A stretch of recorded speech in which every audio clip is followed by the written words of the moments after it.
Hi there, good morning, good afternoon, wherever you are joining from in the world today, and welcome to Live with Leila. My name is Leila Singh, and I'm a leadership and career coach, also supporting people with personal branding. And my mission is to impact 100,000 people's career trajectory beyond what they thought possible. Why? Because I am passionate about helping you to realize what you are truly capable of, what is possible for you when it comes to your career and your life. And how do I do that? Through harnessing your leadership potential. I coach high achieving, ambitious, and driven mid to senior level professionals working in the tech industry for promotion, for peak performance, and a standout personal brand, all whilst enabling you to show up as the best version of yourself, what I call life leadership. I'd like to welcome each and everyone who is catching this live today or on replay. If you're catching me live, please do say hello in the comments and let me know where you are joining from. Shah, hello, great to have you on. And if you are watching on replay, then do please hashtag replay in the comments. And of course, let me know also where you are joining from. And throughout this live today, please ask any questions you have around today's topic, which is job searching, taking a proactive approach in 2024. Why am I talking about that? Because it is becoming more and more evident that the working landscape is more competitive than ever.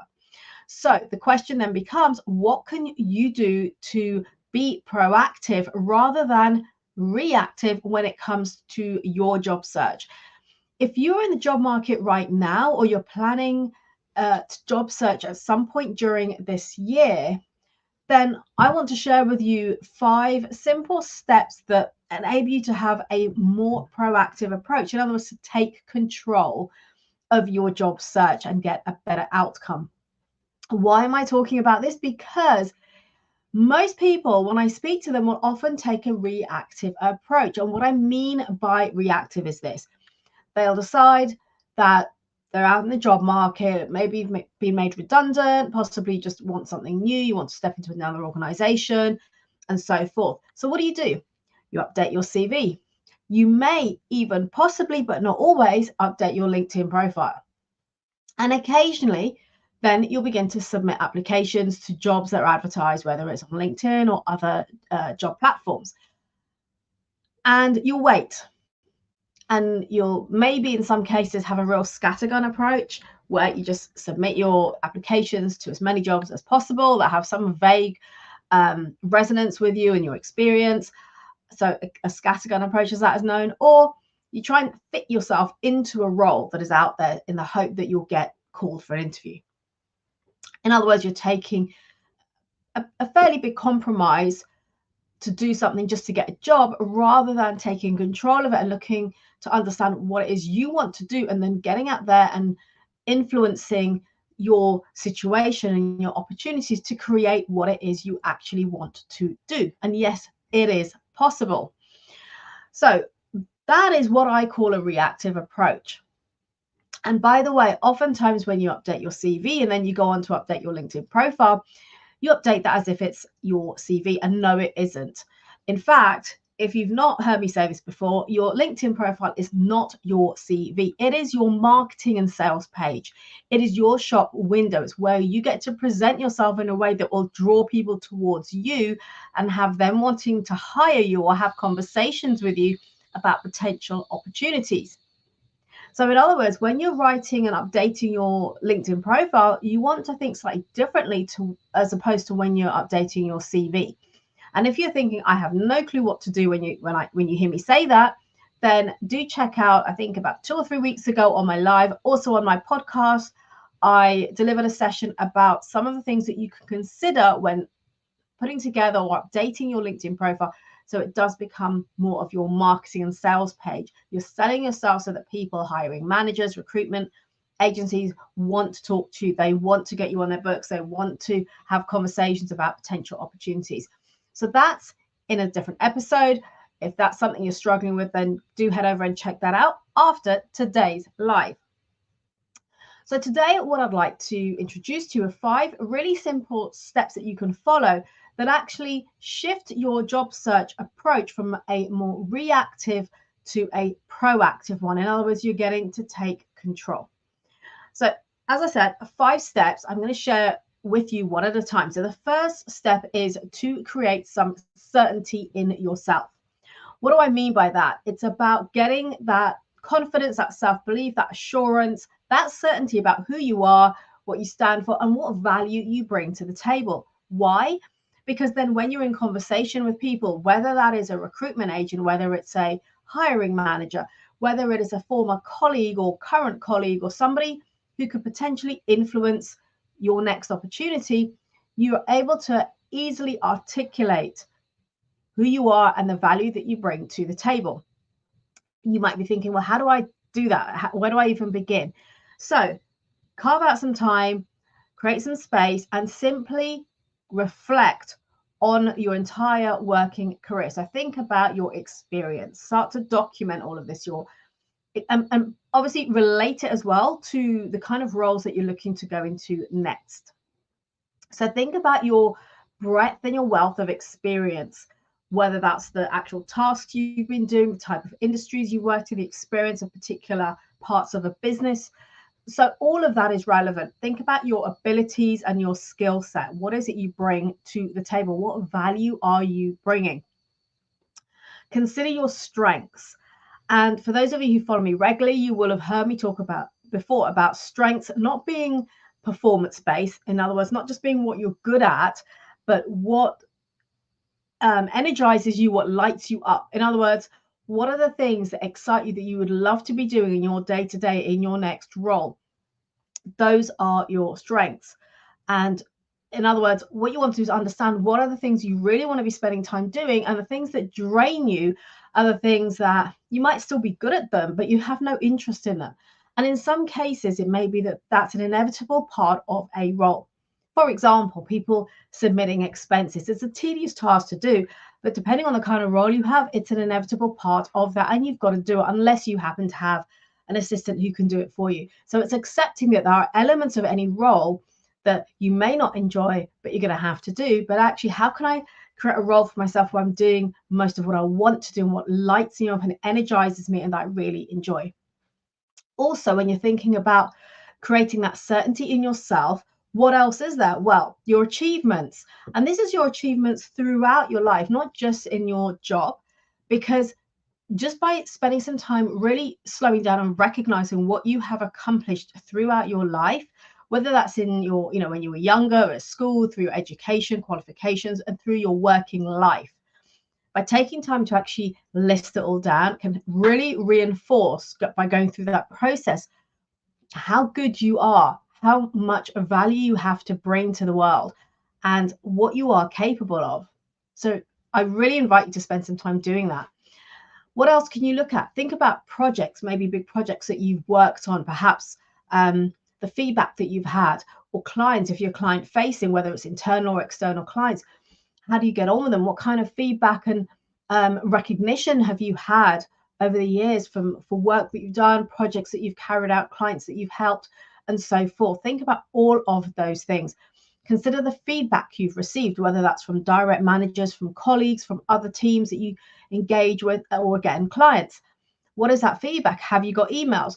Bringing all of this together and documenting it in some way that works for you, whether it's writing it down, creating an online document, whatever works for you. But it's really helps you by going through this process to reinforce like your confidence, the certainty you have in yourself, and being able to more articulately talk to people about you, what you can bring to the company, to the role, and having people buying into you even more.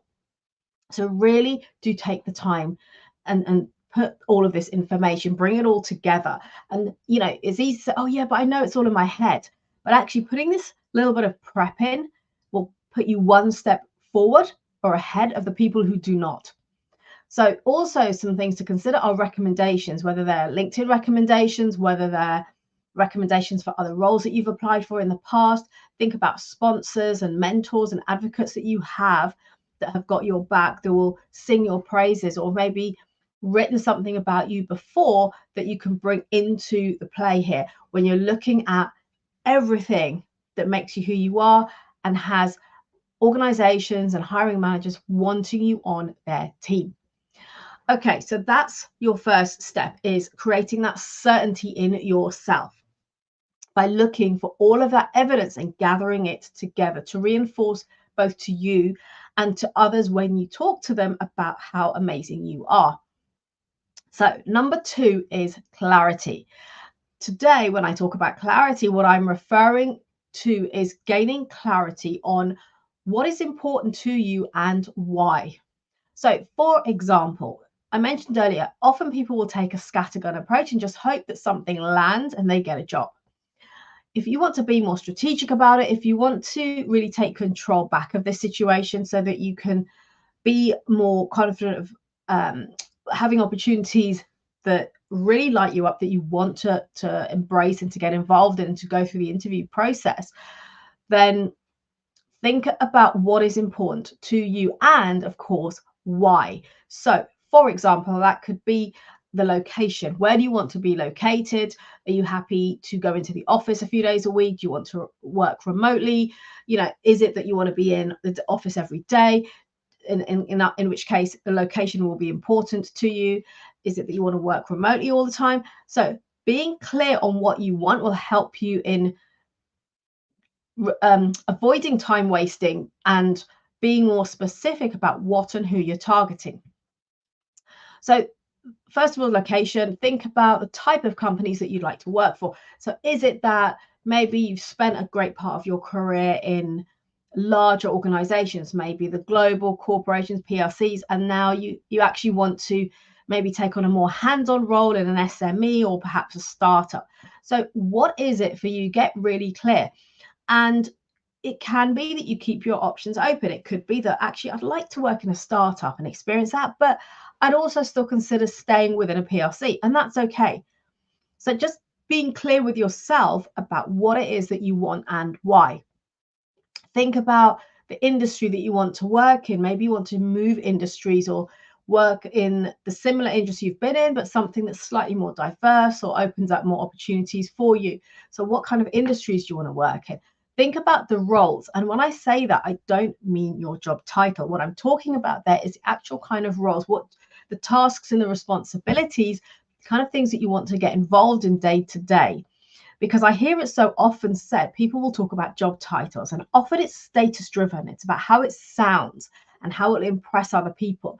And they don't care about what's underneath it and what they actually have to do day to day, even if it bores the hell out of them, when they're doing it.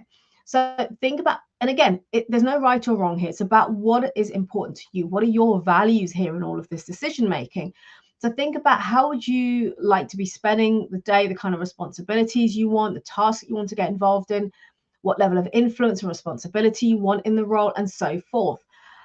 So think about that when I suggest you talk about the role that you want. The job title will come. Okay, so it's going to the granular level here, really understanding that. And then, as I said, thinking about your typical day, your typical week, for example. Do you want to be in a role which creates the opportunity for travel? Is that travel around the country, travel globally? What is it you want? What is it that is important for you? And of course, there's the career path. What is the potential career path in the organization? Is there development and support and investment in you? Is that important for you? So all of these things are what I refer to when I talk about gaining clarity on what is important to you and why. And of course, there is the compensation package as well. That comes without saying. So really spend some time getting clear on what the market is looking like, what is possible for you. Talk to people to understand that, but really be honest with yourself about what is important for you in this next move. So we've looked at certainty in yourself and bringing together all of your experience and the value that you have, and then clarity on what it is you actually want and why. The third point is contacts. So I'd invite you to make a list of all of your contacts, people that you know. So think about people that you have worked with in the past. It could be people who have hired you, managers, peers, and people in your team, people you've got on really well with, and maybe people that you've even stayed in touch with over the years who've become friends. Start to build out that list, because when you, again, write it down, you'll start to realize how many people you do actually know.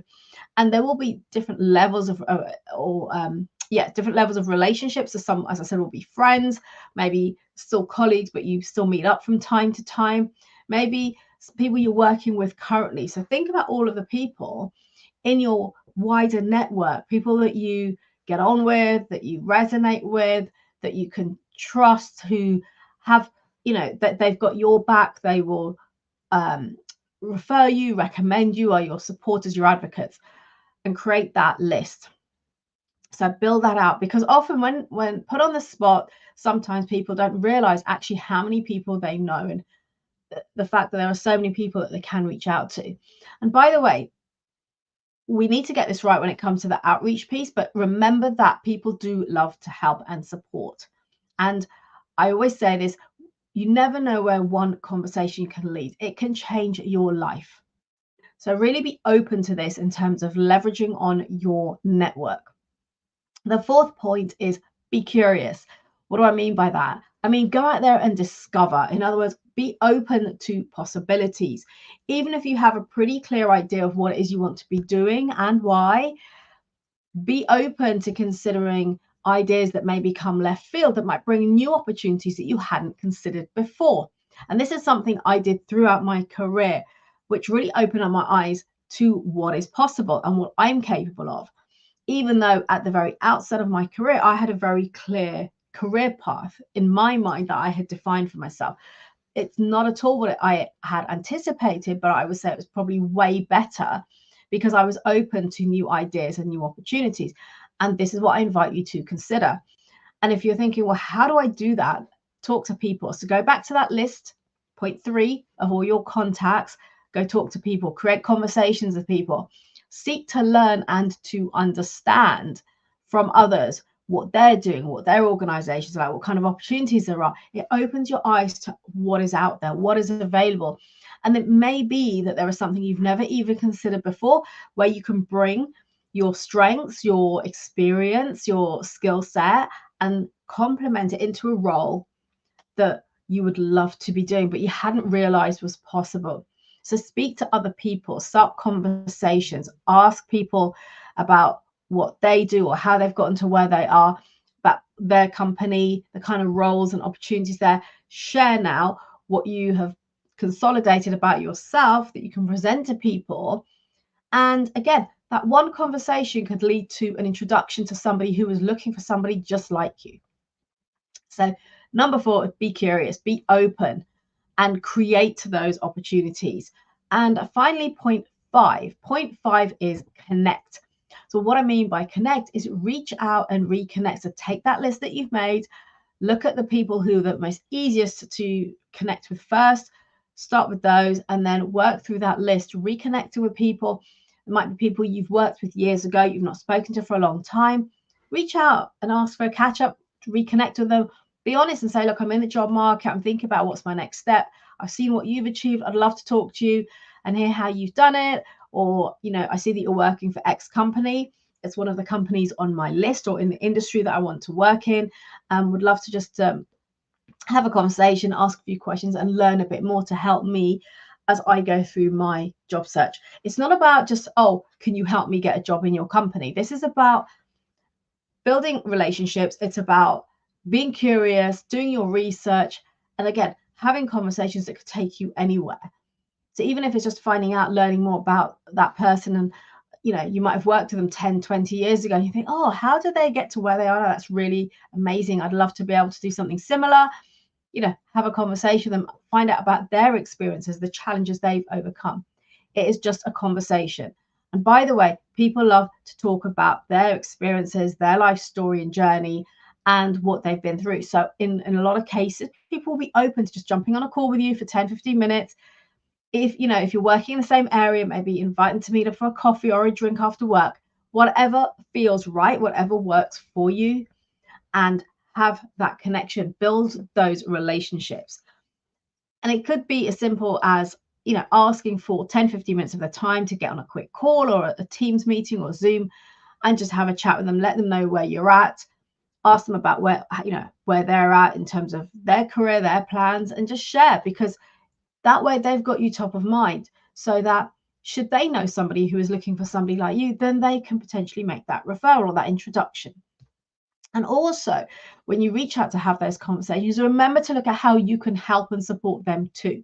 You'll be surprised how, even if they're in a more senior role to you, there's always something that they could benefit from learning about or hearing about from you, whether it's your experience with a type of industry, client, the role that you're in, that could open their eyes to something or help them with a situation they're in.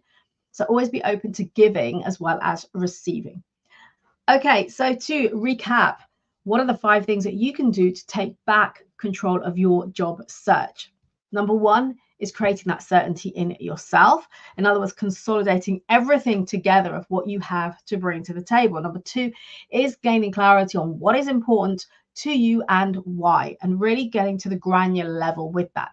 Number 3 is contacts, identifying your contacts, your friends, your colleagues, your acquaintances, and so forth throughout your career, not just people you might be working with right now.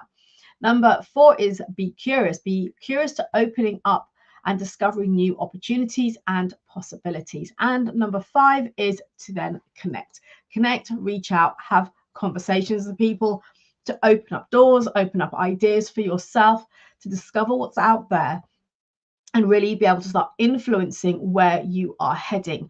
All of these things will propel you forward far quicker than simply updating your CV and submitting it online to jobs and hoping that something lands with the right person. Relationships are everything. I talk about this all of the time. So I really do hope this has been helpful for you. Let me know what value you've taken from this today. Any questions on what I've shared today, please put them in the comments. I will come back and answer them as soon as I can. And I wish you all the best with your job search this year. Remember, be proactive, take back control of your job search, and I wish you all the best. For those of you who haven't seen my latest announcement, I launched my LinkedIn newsletter on Friday. So that's now available for you to subscribe to. There will be a link in the comments shortly for you to subscribe to that if you haven't already done so. So do take the opportunity to grab that. It's all about leadership in the technology industry and about harnessing your competitive advantage. So every week I will share my latest podcast interviews or episodes, some quality content that gives you value, advice, guidance, and suggestions for how you can elevate your career and look at possible opportunities, steps and strategies to take away to enable you to move forward, to propel your career forward to where you want to be and to step into those leadership roles. So do go ahead and subscribe to the newsletter. And if you haven't done so and you are in the job market, please do grab your copy of the Personal Brand Playbook. This is something I put together a while ago, and it shares what's really important when it comes to how you show up in person. In other words, having a powerful in-person personal brand. And it identifies the 6 key areas that I believe are important when it comes to how you show up in the workplace. It provides you with best practices and also a brand audit so you can identify where the gaps are in the areas for your improvement. So do grab your copy of your playbook if you haven't already done so. Until next time, remember to harness your potential to elevate your performance and to strive towards growth, pursuing that next role or that next promotion by showing up as the best version of you. Thank you for joining me today. As I said, any questions, put them in the comments and I will come back and answer them. Take care. Have a great rest of the week and see you same time, same place next Tuesday.